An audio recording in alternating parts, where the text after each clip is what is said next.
नमस्कार।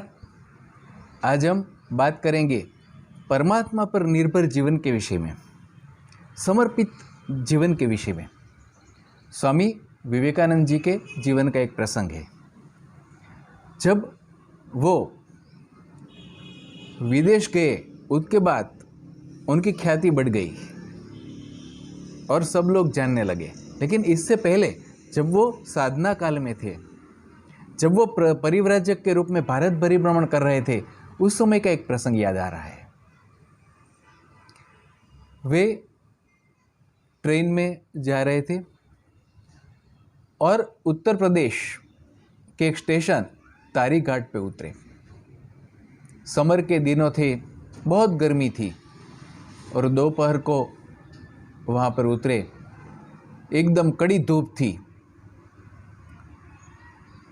तो जैसे ही बाहर निकले, छाँव की खोज कर रहे थे, लेकिन वहाँ जो सिक्योरिटी वाला था उसने वहाँ पर शेड के नीचे बैठने नहीं दिया। उसे साधु के विषय में धारणा बहुत अच्छी नहीं थी। वो मानता था कि ये तो फ्री में मुसाफरी करते होंगे, ऐसा वैसा जो भी था, तो बैठने नहीं दिया।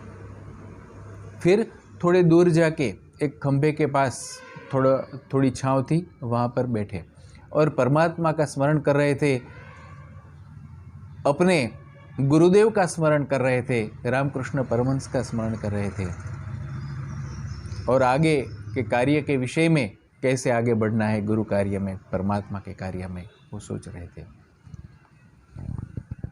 तो क्या हुआ, उसी ट्रेन में उनके ही डब्बे में एक साथ एक व्यापारी था और वो देखता रहा था साथ में।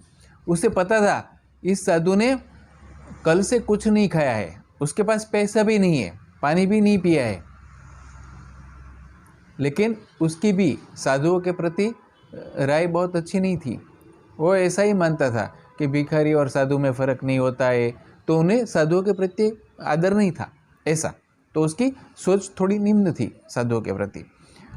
तो उसने वहाँ पर शेड के नीचे बैठा, वहाँ पर भोजन निकाला और खाने लगा। उसे पता था कि ये सन्यासी भूखा है, उसने कुछ नहीं खाया, पानी भी नहीं पिया, लेकिन उसने ऑफर नहीं किया।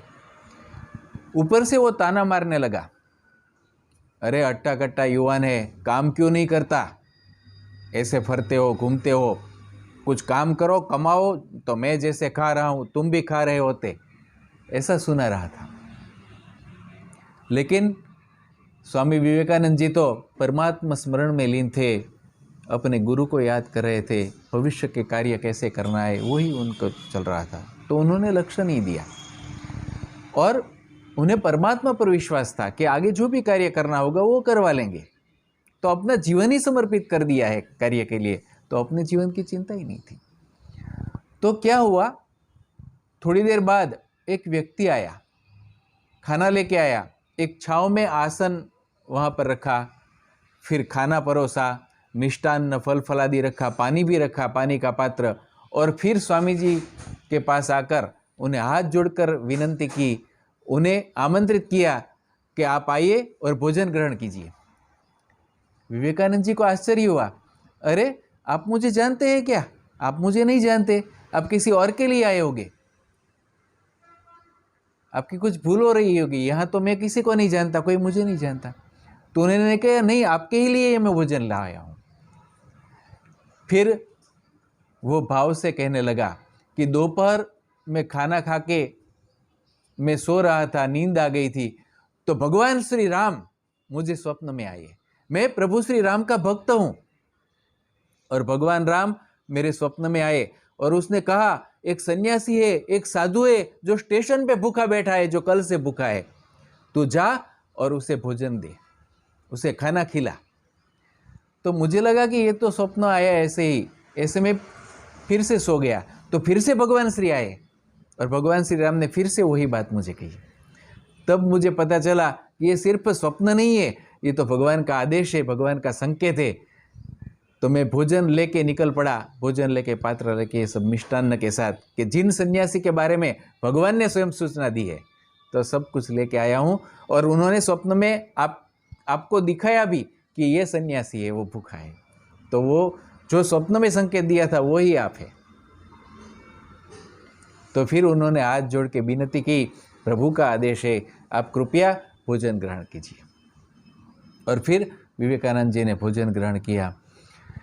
वो जो व्यापारी था, जो ताने मार रहा था, उसकी भी आंखें खुल गई कि नहीं, ये सन्यासी है, उनका कनेक्शन कुछ तो है परमात्मा के साथ।